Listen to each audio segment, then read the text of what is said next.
大家好啊，我係口水味啊，味啊。今次咧係我第一條嘅 YouTube 片，我係土生土長香港人。當然啦，你聽到呢把聲好似有鄉音，咁你自己就心神意會諗下點解有鄉音？呢啲鄉音我都唔想有，不過某啲原因下，總之就有鄉音啦。咁啊，呢個頻道咧我都仲諗緊點樣去搞嘅。不過呢條第一條片咧，我已經唔可以俾各位留言啦嚇，你可以中意就 like，唔中意就 dislike。今日做啲乜嘢？其實主要咧就係講香港三害：第一害的士佬，第二害廢老人家，第三害喺政府做嘢嘅人。唔係國安法啦，係懶人啦。咁啊，政府高官好勤力，我哋係講一啲懶又唔做嘢嘅人。咁啊，拭目以待，睇下有冇機會再繼續講嘢。如果你有幸好彩，大家有緣睇到呢條即係錄音又片又乜嘢都好啦，你可以 like 如果你唔中意，咪俾個 dislike 啦。留言咧就面即係雖然我係口水尾，不過咧即係君子之交淡如水，我哋都冇講咁多嘢住咁咧，今日第一條片咧，不如就講下的士先啦。我想講咧，香港有三害：第一的士，第二越嚟越多嘅長者，而第三咧就係香港一啲好食懶飛，自己揸住粒魚蛋唔敢掟翻出嚟，一路蠶食緊我哋所交嘅稅金嘅公務員啊！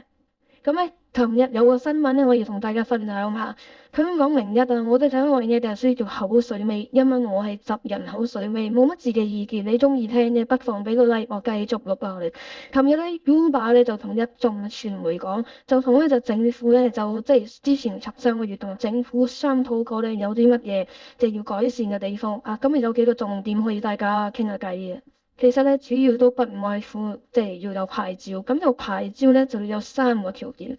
第一就係架車要啱，即係要審查。第二咧就係的士，唔係的士啊，Uber 司機嘅健康要審查。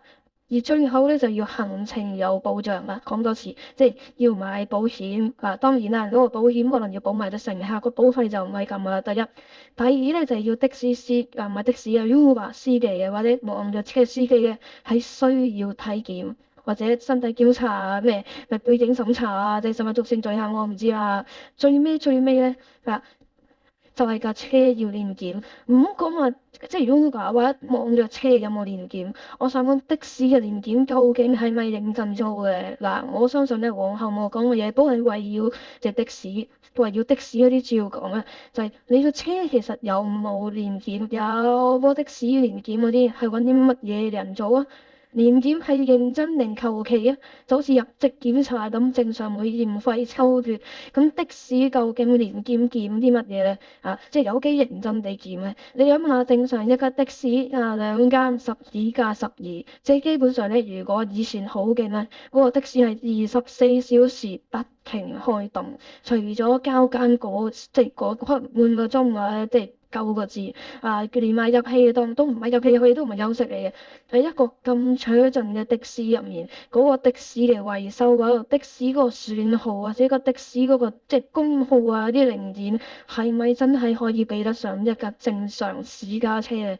正常私家車如果全職 Uber 司機嚟唔計，如果咧佢只係假日嘅 Uber 司機，你估邊一部架車係會健康或者會新啲？